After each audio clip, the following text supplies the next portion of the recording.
الهوى وإني لغفار لمن تاب وآمن وعمل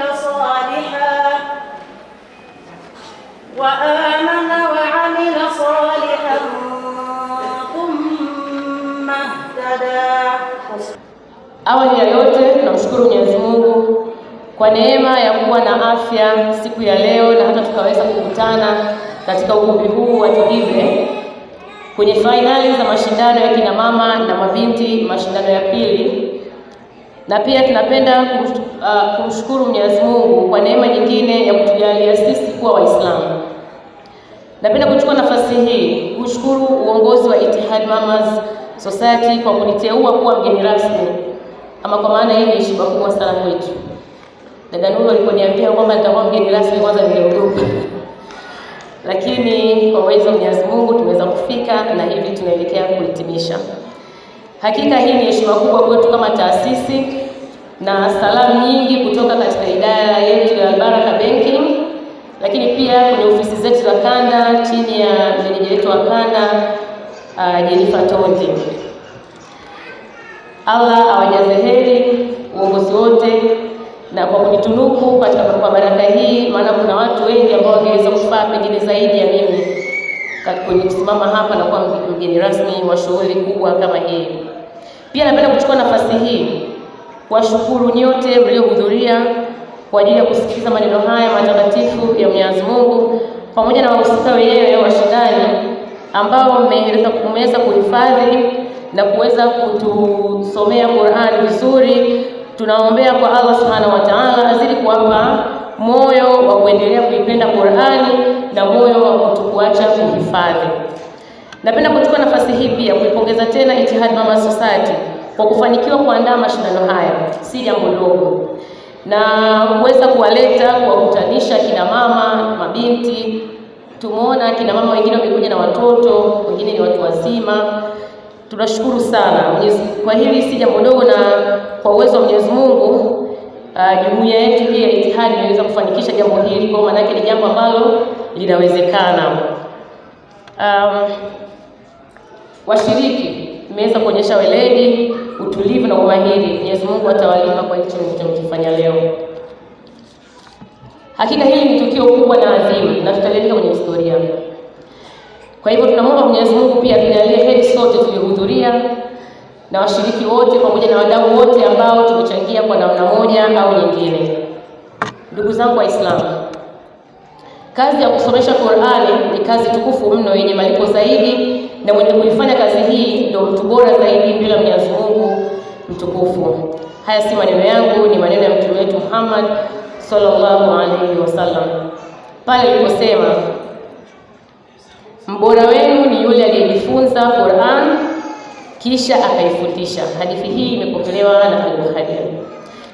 Kadhalika mwenye kujishughulisha na Qur'an na kwa kuisomesha, kwa kufundisha kama walivyofanya kina mama wa Ittihad Society, basi wanafanya kitu kikubwa sana chenye thawabu za hali ya juu, kama ilivyopokelewa na Anas ibn Malik radhiyallahu anhu kwamba Mtume Muhammad sallallahu alaihi wasallam amesema, watu wanaoshughulikia Qur'ani ni watu wa Allah na wateule wake.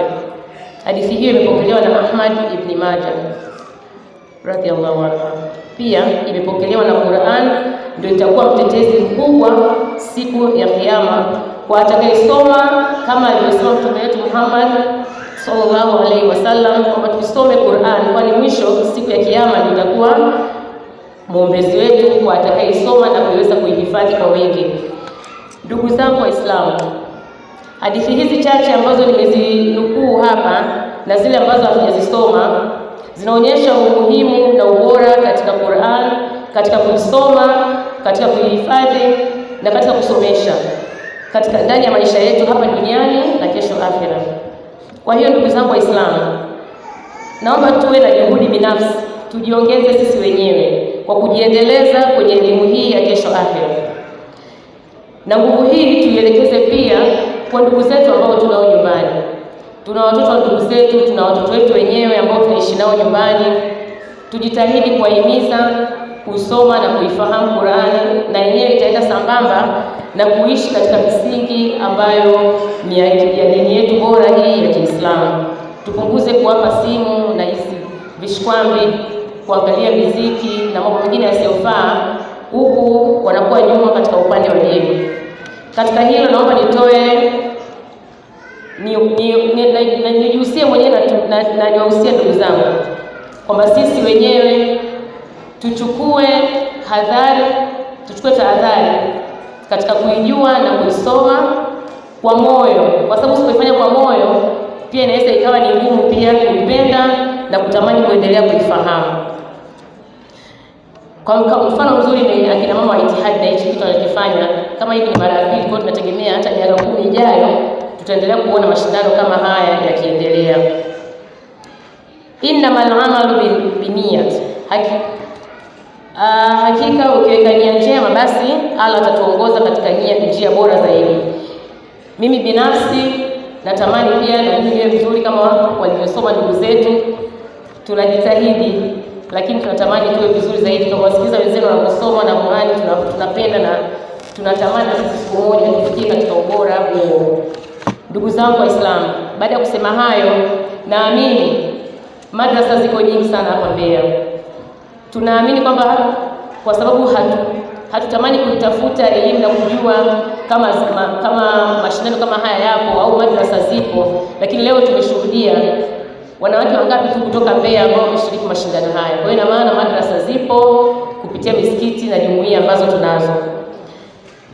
Tusiache kuuliza na kwenda kuitafuta elimu. Ndugu zangu Waislamu, tunapaswa kufahamu wanawake ndio nguzo bora ya kujenga maadili katika taifa letu na rasilimali pekee ya kujenga tabia bora na maadili mazuri katika familia na katika jamii kwa ujumla. Hivyo nichukue nafasi hii na mama wenzangu wote ambao tuko hapa, tuzidishe nguvu ya malezi kwa watoto wetu na kuongoza kwenye maadili mema, kwani jukumu la kusoma na kufahamu miongozo mizuri ya dini na kuwa katika tabia njema inaanzia kwetu. Na ikianzia kwetu ndio tunaweza tukapata mazao mazuri ambayo yanaweza kutuwakilisha siku moja na katika kusoma Qur'an kama hivi ambavyo ndugu zetu wamesoma leo.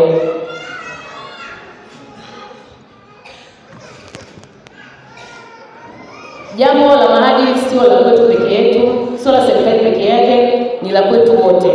Kwa hivyo kwa watu wote ambao tuko hapa na wote tuchukue ili kutengeneza jamii iliyo bora. Kwa mfano, mambo yanayoendelea kwenye jamii sasa yanasikitisha na wote tunaona na kusikia kupitia mitandao ya kijamii. Matendo maovu sana yanapitia kwa watoto, yanawapata watoto wetu, ndugu zetu, ambayo yanaumiza, lakini mengi yanaanzia katika level ya familia. Kwa tukianza sisi wenyewe kuwa walinzi bora wazuri kwa kuangalia, lakini kwa kufuatilia maendeleo ya watoto wetu, kwa kuwasimamia, naamini tutakuwa na kizazi ambacho ni bora na salama. Benki ya CRDB iko pamoja nanyi bega kwa bega, lakini pia kupitia huduma yake au bidhaa yake ya Albaraka Benki tunatoa na tunahudumia ngazi zote za Watanzania, wananchi wote katika mrengo huu wa Kiislamu, na ni huduma ambayo haitoi wala kupokea riba, na huduma zote za kidijitali zinapatikana. Akaunti hizi zinaanzia kuanzia mtoto mchanga mpaka mtu mzima anastaafu anapata akaunti na huduma zingine zote. Kwa maulizo zaidi, matawi hapa mjini tunao matawi 5. Tunalo Uyole, tuna Mbalizi, tunapo Mwanjelo ambapo niko mimi, kuna tawi la Mbeya hapo mjini, lakini pia tuna sokoni pale Mount Livingstone. Una swali lolote, karibu sana. Katika risala ambayo imesomwa na mratibu, nimesikia kwamba mlianzia kwenye ujasiriamali alafu ndo mkaenda kwenye mambo ya kufundishana dini na mengineyo. Sasa kwa sababu kuna ujasiriamali ndani yake, na mimi naomba niende moja kwa moja kwenye kuijibu ile risala. Sisi tuko tayari kutoa elimu ya mambo ya ujasiriamali na mambo ya kifedha, ili wakina mama wa Kiislamu tuweze kunyanyuka na sisi kwa namna moja au nyingine, tusiishie kwenye ujasiriamali mdogo mdogo. Kila kitu ni hatua, na mimi tukianza sehemu tutaanzia sehemu mpaka kufika sehemu. Hakuna kinachoshindikana, na mimi tutaongea na mratibu vizuri jinsi tutakavyoweza kuliweka hili, tukaweza kukutana na kina mama wa Itihadi, tukaelimishana kiasi cha kufika sehemu nzuri ya kuinuana kiuchumi katika kiwango kikubwa. Lakini pia kwenye risala yetu pia tumetaja suala la kuwa na mfadhili mkuu wa kudumu. Naomba hili nilichukue na niwafikishie wenzangu pia wa makao makuu, lakini naamini mrejesho wetu utakuwa mzuri. Tutawasiliana na viongozi wa Ittihad, msio na wasiwasi. Kupitia idara ya Baraka Banking, naamini hakuna kinachoshindikana. Tutatafuta namna nzuri ya kuliweka, lakini litakuwa salama na nzuri, kwa sababu na sisi pia bado tunatamani kuendelea kuwa sehemu ya mashindano kama haya katika jiji hili la Mbeya. Naamini tutawasiliana na mwenyekiti na katibu pamoja na mratibu namna nzuri ambayo tutaweza kuliweka, kisha tutalifikisha kwa wenzetu wa makao makuu katika idara ya Baraka Banking, ambapo wanashughulika na masuala haya moja kwa moja. Tupo katika mwezi mtukufu wa Ramadhani, mwezi adhimu kabisa.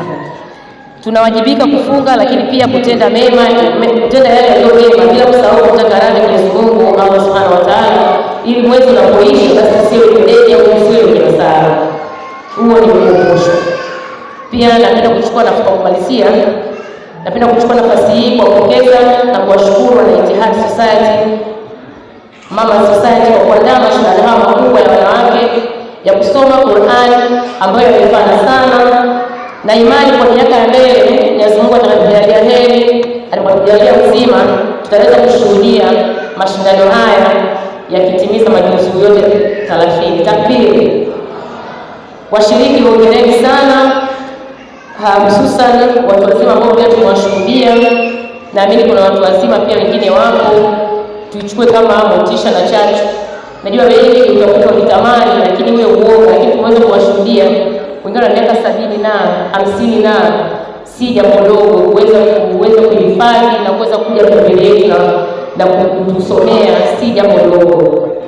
Ni kazi kubwa sana, tunawapongeza, hongereni. Iwe chachu kwetu sote ambao tumeshindwa kushiriki au kwa namna moja ile kitu kitamani, lakini tulikuwa tunauoga. Naamini mwakani namba zitaongezeka, namba ya washiriki itaongezeka.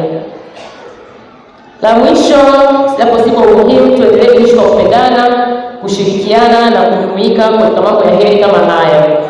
Sisi wana CRDB naomba niahidi tena, tutaendelea kwa ushirikiano na tunatamani tuendelee kuwa sehemu ya mafanikio ya shughuli kama hizi za kina mama katika jiji hili la Mbeya. Kuna jambo ambalo lilitajwa na mratibu, nadhani ni wakati sahihi kulifanya kwa sasa bila kupoteza muda, kuhusiana na harambee ambayo itasaidia kuwatia moyo wa kina mama hawa wa Ittihad, lakini harambee ambayo sio na ahadi. Kwa hiyo chochote ambacho kijaliwa itapita bahasha.